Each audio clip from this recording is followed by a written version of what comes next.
మిత్రులు సహచర మంత్రివర్గ సభ్యులు అడ్లూరి లక్ష్మణ్ గారు బాబాసాహెబ్ జన్మదిన కార్యక్రమాలను రాష్ట్ర ప్రభుత్వం తరఫున ఏర్పాటు చేసి ఈ కార్యక్రమానికి నాతో పాటు సోదరిమణి ధనసరి అనసూయ సీతక్క గారిని, హైదరాబాద్ ఇన్ఛార్జ్ మంత్రివర్యులు మిత్రులు పొన్నం ప్రభాకర్ గారిని, ఖైరతాబాద్ శాసనసభ్యులు మాజీ మంత్రివర్యులు మిత్రులు దానం నాగేందర్ గారిని, శాసనమండలి సభ్యులు అద్దంకి దయాకర్ గారిని, అదేవిధంగా శాసనసభ్యులు డాక్టర్ కవ్వంపల్లి సత్యనారాయణ గారిని, అదేవిధంగా తుంగతుర్తి శాసనసభ్యులు మందుల సామ్యల్ గారిని, జూబ్లీ హిల్స్ శాసనసభ్యులు నవీన్ యాదవ్ గారిని, అదేవిధంగా సికింద్రాబాద్ మాజీ పార్లమెంట్ సభ్యులు అత్యంత సీనియర్ నాయకులు జంట నగరాలలో మాజీ పార్లమెంట్ సభ్యులు అంజన్ కుమార్ యాదవ్ గారిని, కార్పొరేషన్ చైర్పర్సన్ మిత్రులు ప్రీతం గారిని, మెట్టు సాయి గారిని, ఇతర కార్పొరేషన్ చైర్మన్లు పెద్దలు మోత్కుపల్లి నరసింహులు గారిని, ఇతర అంబేద్కర్ గారి అభిమానులు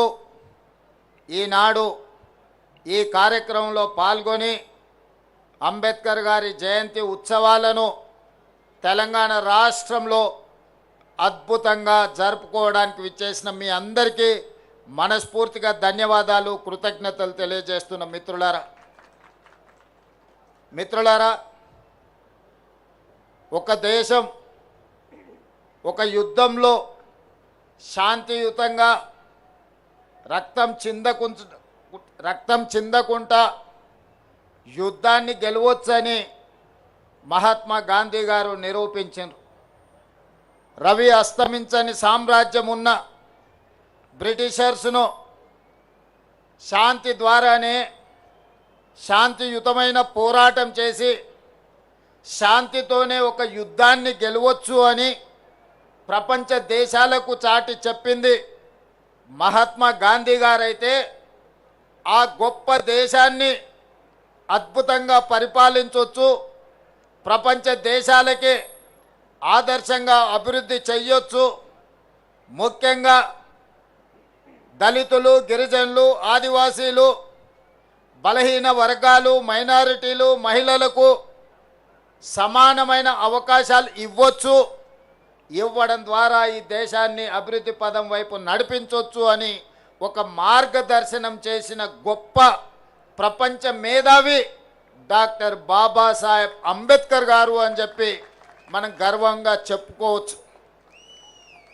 దేశ స్వతంత్ర పోరాటంలో మహాత్మా గాంధీ గారి పాత్ర ఎంత ఉందో, స్వతంత్రం వచ్చిన భారతదేశం ఈనాడు బలమైన దేశంగా ఎదగడానికి కారణం డాక్టర్ బాబాసాహెబ్ అంబేద్కర్ గారు. ఈ దేశానికి రెండు కళ్ళు, ఒకరు మహాత్మా గాంధీ గారైతే రెండవది డాక్టర్ బాబాసాహెబ్ అంబేద్కర్. విషయం మన దేశమే కాదు, ప్రపంచమే గుర్తించింది. ఈరోజు ప్రపంచమే స్వాగతం పలుకుతుంది అంబేద్కర్ గారి విధానాన్ని, అంబేద్కర్ గారి యొక్క ఆలోచనను. డాక్టర్ బాబాసాహెబ్ అంబేద్కర్ గారు ఒకే ఒక్క మాట చెప్పారు, విద్య ఒక్కటే అన్ని సమస్యల నుంచి మిమ్మల్ని విముక్తి చేస్తుంది, విద్య ఒక్కటే మన జీవితంలో మార్పు తెస్తుంది, విద్య ఒక్కటే మన జీవితంలో వెలుగులను నింపుతుంది, విద్య ఒక్కటే సమాజంలో మనకు గుర్తింపు, గౌరవాన్ని, సముచితమైన స్థానాన్ని అందిస్తుంది అని చెప్పి డాక్టర్ బాబాసాహెబ్ అంబేద్కర్ గారు సంపూర్ణంగా విశ్వసించిండ్రు, నమ్మిండ్రు, వారు పాటించిండ్రు. ప్రపంచ దేశాలలో పేరెన్నికగన్న యూనివర్సిటీలలో చదువుకొని వచ్చిన డాక్టర్ బాబాసాహెబ్ అంబేద్కర్ ఆలోచన విధానమే ఈనాడు భారతదేశం యొక్క ఆలోచన. వారి ఆలోచన విధానమే ఈరోజు పల్లె పల్లెల్లో ప్రభుత్వం యొక్క ఆలోచన ప్రజాపాలన యొక్క విధానము అని చెప్పి నేను వేదిక మీద నుంచి సవినయంగా మీ అందరికీ తెలియజేయదలుచుకున్న మిత్రులారా ఈనాడు తెలంగాణ రాష్ట్రం రావడానికి ప్రధానమైన కారణం డాక్టర్ బాబాసాహెబ్ అంబేద్కర్ గారు రాజ్యాంగంలో పెట్టిన ఆర్టికల్ 3 ద్వారానే శ్రీ సోనియా గాంధీ గారు సాహసోపేతమైన నిర్ణయం తీసుకొని మన తెలంగాణ రాష్ట్రాన్ని ఏర్పాటు చేయడం జరిగింది.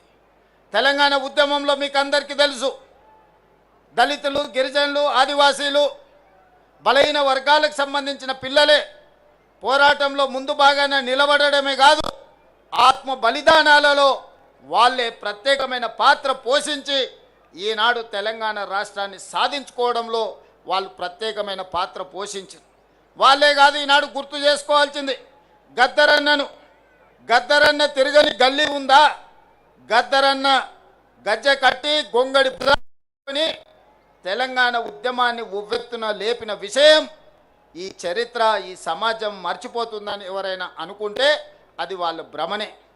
ఇప్పుడు మనం పాడుకున్న జయ జయ హే తెలంగాణ ఈ నినాదం రణ నినాదమై తెలంగాణ మారుమూల పల్లెల్లో మారు మోగి ఈరోజు తెలంగాణ రాష్ట్రాన్ని సాధించుకోవడమే కాదు, రాష్ట్ర గీతంగా అవతరించిన జయ జయ హే తెలంగాణ అందించింది అందశ్రీ మనవాడు కాదా?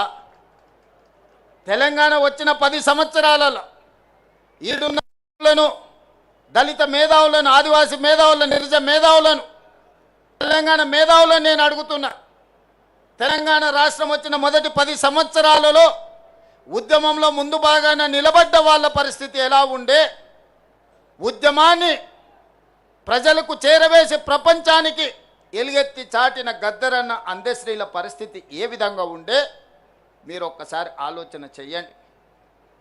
వారి ఎన్నికల వాగ్దానం ఉండొచ్చు, వాళ్ళు ఏమేమో చెప్పి ఉండొచ్చు, మంత్రివర్గంలో అయినా దళితులకు, గిరిజనులకు ఇచ్చిన స్థానం ఏందో మీరు ఒక్కసారి ఆలోచన చెయ్యండి అని చెప్పి నేను నా మిత్రులకు సవినయంగా విజ్ఞప్తి చేస్తున్నా.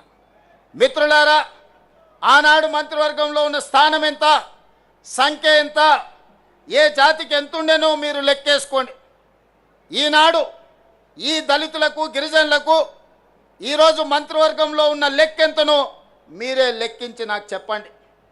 ఇవాళ అసెంబ్లీ స్పీకర్గా గడ్డం ప్రసాద్ కుమార్ గారు, లేకపోతే మంత్రిగా దామోదర్ రాజనరసింహ గారు, మంత్రులుగా మరో మిత్రుడు అట్లూరు లక్ష్మణ్ గారు, వివేక్ వెంకట్ స్వామి గారు, ఇలా చెప్పుకుంటూ పోతే ఇంతమందిని 4 మంత్రులను, ఒక స్పీకర్ను, అదేవిధంగా విప్పులుగా వేముల వీరేశాన్ని, లేకపోతే రామచందర్ నాయకును, ఇవాళ మంత్రివర్గంలో మా సీతక్కను, ఇంతమందికి ప్రాతినిధ్యం ఉమ్మడి రాష్ట్రంలోనైనా వచ్చిందా మీరు ఒక్కసారి ఆలోచన చెయ్యండి.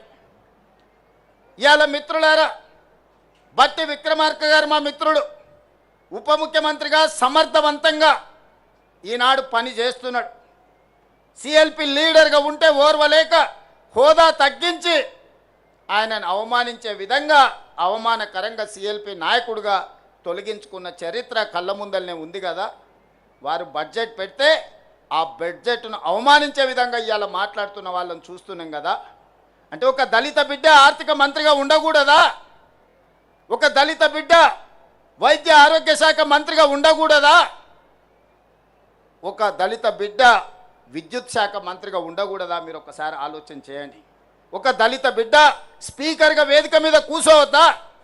ఆయనను అధ్యక్ష అని పిలవాల్సి వస్తుందని కొంతమంది సభకే రావడం లేదంటే ఈ దళితుల పట్ల వాళ్ళకు ఉన్న గౌరవం ఏ పాటిదో మీరు ఒక్కసారి ఆలోచన చెయ్యండి.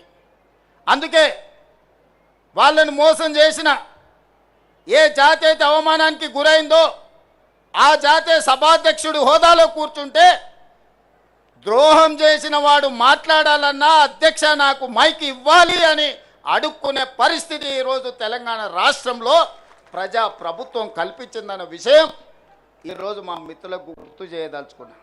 చాలామంది మా పిల్లలు ఉన్నారు ఉస్మానియా యూనివర్సిటీ, 110 సంవత్సరాల చరిత్ర ఉన్న ఉస్మానియా యూనివర్సిటీకి ఏ ఒక్క రోజైనా మీ జాతి వాడు 110 ఏళ్ళ వైస్ ఛాన్సలర్ అయ్యిందా? మీరు ఒకసారి చెప్పండి. ఇవాళ ఉస్మానియా యూనివర్సిటీ వైస్ ఛాన్సలర్ ఎవరు? అంబేద్కర్ యూనివర్సిటీ వైస్ ఛాన్సలర్ ఎవరు? ఈరోజు ఎలక్షన్ కమిషన్కు ఎవరున్నారో మీరు ఒక్కసారి ఆలోచన చేయండి. ఈ విధంగా చెప్పుకుంటూ వెళ్తే పబ్లిక్ సర్వీస్ కమిషన్ కావచ్చు, జిల్లాల కలెక్టర్లు కావచ్చు, లేకపోతే ఎడ్యుకేషన్ డిపార్ట్మెంట్ ప్రిన్సిపల్ సెక్రటరీ కావచ్చు, ఇరిగేషన్ డిపార్ట్మెంట్ ప్రిన్సిపల్ సెక్రటరీలు కావచ్చు, ఇట్లా నేను అన్ని చదివి వినిపించగలను. ఇదంతా ఎలా సాధ్యమైందయా అంటే మీరందరు కష్టపడి, మీరందరు కొట్లాడి, మీరందరూ నిలబడి 2023 డిసెంబర్లో ప్రజాప్రభుత్వాన్ని మీరు తెచ్చుకున్నారు కాబట్టి ఇవన్నీ సాధ్యమైనవి. ఈనాడు వీళ్ళందరి కలలు నెరవేర్చడానికి సంపూర్ణంగా ప్రయత్నం చేస్తున్నాం. 10 ఏళ్ళు ప్రభుత్వ హాస్టల్లో చదువుకునేది ఎవరు? బీసీ మైనారిటీల పిల్లలు. ఎన్నడన్నా డైట్ ఛార్జెస్ పెంచినరా 10 ఏళ్ళల్లో? కాస్మెటిక్ ఛార్జెస్ ఆడపిల్లలకు తల్లిదండ్రుల దగ్గర నగదు లేదు. ఆడపిల్లలకు కనీసం కొడుకోవడానికి సబ్బు బిల్లకు పైసలు ఇయ్యలే ఆ ప్రభుత్వం. ఇవాళ డైట్ ఛార్జెస్ 40%, కాస్మెటిక్ ఛార్జెస్ 200% పెంచి ఈ వర్గాల యొక్క ఆత్మగౌరవాన్ని నిలబెట్టడానికి ప్రయత్నం చేసిన మాట వాస్తవం కాదా? ఇవాళ యంగ్ ఇండియా ఇంటిగ్రేటెడ్ రెసిడెన్షియల్ స్కూళ్ళు దళితుల దగ్గర, గిరిజనుల దగ్గర, మైనారిటీల దగ్గర, ఉన్నత కులాలకు ఇంకొక దగ్గర రెసిడెన్షియల్ స్కూల్స్ కడితే ఇది కులాల మధ్యన విభజన జరుగుతుంది, సమాజంలో అంతరాలను పెంచుతుందని యంగ్ ఇండియా ఇంటిగ్రేటెడ్ రెసిడెన్షియల్ స్కూళ్ళల్లో ఎస్సీ, ఎస్టీ, బీసీ, మైనారిటీ ఉన్నత వర్గాలను అన్నిటినీ ఒక దగ్గర చదువుకునే విధంగా ఇవాళ 25 ఎకరాలలో కార్పొరేట్ కాలేజీల కంటే అద్భుతంగా ఈరోజు నిర్మాణం చేసి ఒక అద్భుతమైన విద్యను అందించాలని అంబేద్కర్ గారు ఏదైతే ఆలోచన చేసిండో పేదలకు విద్య చేరాలి అనే దాని మీద ఈరోజు ప్రయత్నం చేస్తున్నాం. ఇదే కాదు, ప్రభుత్వ పాఠశాలల్లో పేదలకు నాణ్యమైన విద్య అందడం లేదని ఒక బాధ ఉంది. అందుకే ఈరోజు వాటి అన్నిటిని ప్రక్షాళన చేసి గతంలో లేని విధానాన్ని నర్సరీ, ఎల్కేజీ, యూకేజీతో పాటు 12th వరకు తెలంగాణ ఇంటిగ్రేటెడ్ స్కూళ్ళని ఈరోజు మనం తెలంగాణ పబ్లిక్ స్కూళ్ళను తీసుకొచ్చి ఈ నిర్లక్ష్యానికి లోనైన సమాజానికి దూరంగా నివసిస్తున్న ఈ బిడ్డల్ని సమాజంలో భాగస్వాములను చేసి విద్యను అందించాలని ఇవాళ తెలంగాణ పబ్లిక్ స్కూల్ విధానాన్ని తీసుకొచ్చినాము. అదే మన పిల్లల యొక్క భవిష్యత్తును మారుస్తుంది. రేపటి తెలంగాణ, రేపటి భారతదేశం యొక్క భవిష్యత్తు ఈ దళితులు, ఈ గిరిజనులు, ఈ ఆదివాసీలు, ఈ బలైన వర్గాల, ఈ మైనారిటీల పిల్లలే ఈ దేశం యొక్క భవిష్యత్తు, ఈ దేశం యొక్క సంపద అని ప్రజాపాలన గుర్తించింది. ప్రభుత్వ పరంగా అన్ని రకాలుగా మిమ్మల్ని ప్రోత్సహించడానికి ప్రయత్నం చేస్తున్నాం. ఈ ప్రయత్నాలన్నీ చేయడం వల్ల గత 10 సంవత్సరాలు జరిగిన పరిపాలనను, ఈ 2 సంవత్సరాలు జరిగిన పరిపాలన అంచనా వేసుకొని ప్రజలు మొన్న జరిగిన ఉప ఎన్నికలు కావచ్చు, మున్సిపల్ ఎన్నికలు కావచ్చు, లేకపోతే పంచాయతీ ఎన్నికల్లో కావచ్చు, ఈ పేదలు పట్టం కడితే చూసి ఓర్వలేక ఈరోజు కుట్రలు చేస్తున్నారు, తప్పుడు ప్రచారం చేస్తున్నారు. ఇవాళ 4.5 లక్షల ఇందిరమ్మ ఇండ్లు ఇచ్చినాం. నేను అడుగుతున్న వేదిక మీద ఉన్న నాయకుల నుంచి ఇక్కడ ఉన్న పేదవాళ్ళ వరకు ఈ 4.5 లక్షల ఇండ్లల్లో అత్యధిక శాతం దళితులకు, గిరిజనులకు వచ్చిన మాట వాస్తవం కాదా? నియోజకవర్గాల వారికి మీరు లెక్క తీయండి. ఆనాడు డబుల్ బెడ్రూమ్ ఇండ్లు అని చెప్పిండు, ఎంతమందికి వచ్చినాయో మీరే లెక్క చూసుకోండి. నేను చెప్పదలుచుకోలేదు, మీరే ఆలోచన చేయండి. ఈనాడు ఇందిరమ్మ ఇండ్లైనా, లేకపోతే ఈనాడు ప్రభుత్వం అమలు చేస్తున్న విద్యా విధానమైనా, అంతెందుకు మేము వచ్చిన తర్వాత 67,000 పైచీలకు ప్రభుత్వ ఉద్యోగాలు, group 1, group 2, group 3, group 4, police department, medical and health department, వివిధ శాఖలల్లో మేము 67,000 ఉద్యోగాలు మేము నియమించినాం. నేను అధికారికంగా ఈరోజు లెక్క చెప్తున్నా. 67,000 ఉద్యోగాలల్లో 87% ఎంత? 87% ఎస్సీ, ఎస్టీ, బీసీ, మైనారిటీలకు ఉద్యోగాలు వచ్చినాయంటే 50,000 పైగా ఈరోజు ఈ వర్గాలకు ప్రభుత్వ ఉద్యోగాలు వచ్చినాయి. ఇంతకుముందే మా మిత్రుడు లక్ష్మణ్ చెప్పాడు, గ్రూప్ 1 రిజల్ట్లో మా పిల్లలకు చాలా ఉద్యోగాలు వచ్చినాయి. ఈరోజు రాజీవ్ గాంధీ సివిల్స్ కోసం ఈరోజు పరీక్షలు రాస్తున్న పిల్లలకు మనం ఆర్థిక సహాయాన్ని సింగరేణి నుంచి అందిస్తే ఈరోజు ఈ ఎస్సీ, ఎస్టీల పిల్లలు అత్యధికంగా ఐఏఎస్లలో ఈరోజు సెలెక్ట్ అయినరు. అందుకే మిత్రులారా, ఈరోజు ఈ విధంగా పరిపాలనను చక్కబెడుతూ గతంలో చేసిన అప్పులను, తప్పులను సరిదిద్దుకుంటూ ఈరోజు ముందుకెళ్ళే ప్రయత్నం చేస్తున్నాం. పనిలో భాగంగా నిరంతరం మేము పనిచేస్తుంటే కొంతమంది వెనకాల నుంచి కుట్రలు చేస్తున్నారు, గోతులు దవ్వుతున్నారు. గోతులు దవ్వేటోళ్ళను అదే గోతిలో పాతిపెట్టే బాధ్యత మీరు తీసుకోవాలి మిత్రులారా. ముందల నేను చూసుకుంటా, వెనకంగా ఎవడైతే గోతి దవ్వుతాడో వాళ్ళ సంగతి మీరు చూసుకోవాలి. మా నరసింహులన్న చెప్పాడు మేము ఉంటామా నీకెందుకు నువ్వు నడుపు అని. మరి మా నరసింహులన్న మాట మీద వెనకంగా గోతులు దవ్వేటోళ్ళను, నక్క చిత్తులోళ్ళను, నల్లి కుట్లోళ్ళను మీరే ఏదో ఒకటి చెయ్యాలి. మీరు చేయకపోతే నష్టం జరుగుద్ది. ఎందుకనంటే ఒక మంచి లక్ష్యంతో, ఒక మంచి టీంతో బట్టి విక్రమార్క గారు కావచ్చు, మా సీతక్క కావచ్చు, దామన్న కావచ్చు, లక్ష్మణ్ కావచ్చు, ప్రసాద్ కుమార్ గారు కావచ్చు, ఇలా చెప్పుకుంటూ వెళ్తే పొన్నం ప్రభాకర్ గారు కావచ్చు, అన్ని వర్గాలకు మంత్రివర్గంలో అవకాశం కల్పించి అన్ని వర్గాల యొక్క ఆలోచనను తీసుకొని అన్ని వర్గాలకు సంక్షేమాన్ని అభివృద్ధిని అందజేయాలని ఈనాడు మా ప్రభుత్వం ప్రయత్నం చేస్తుంది. 10 ఏళ్ల విధ్వంసం 100 ఏళ్ల నష్టానికి దారితీసింది. దాన్ని ఇవాళ సరిదిద్దుకుంటూ చక్కదిద్దుకుంటూ ఆనాడు చేసిన అప్పులను చెల్లించుకుంటూ తప్పులను సవరించుకుంటూ ఈనాడు పరిపాలన జరుగుతుంది. మీ అందరికీ తెలుసు 10 ఏళ్లలో ఆ గొప్ప గొప్ప ఉపన్యాసాలు ఇచ్చే నాయకులు ఎన్నిసార్లు అంబేద్కర్ గారి జయంతికో వర్ధంతికో హాజరైనరో మీరే లెక్కేసుకోండి. ఇంతకంటే లెక్క అవసరం లేదు, ఇంకా వేరే లెక్క అవసరం లేదు. ఇది ఒక్క లెక్క చూసుకోండి, మీ పట్ల వాళ్ళకున్న అభిమానం ఏందో, ఆలోచన ఏందో. అందుకే మిత్రులారా, ఈ ప్రభుత్వం మనది. ఇది ప్రజల కోసం అందిస్తున్న ప్రజాపాలన.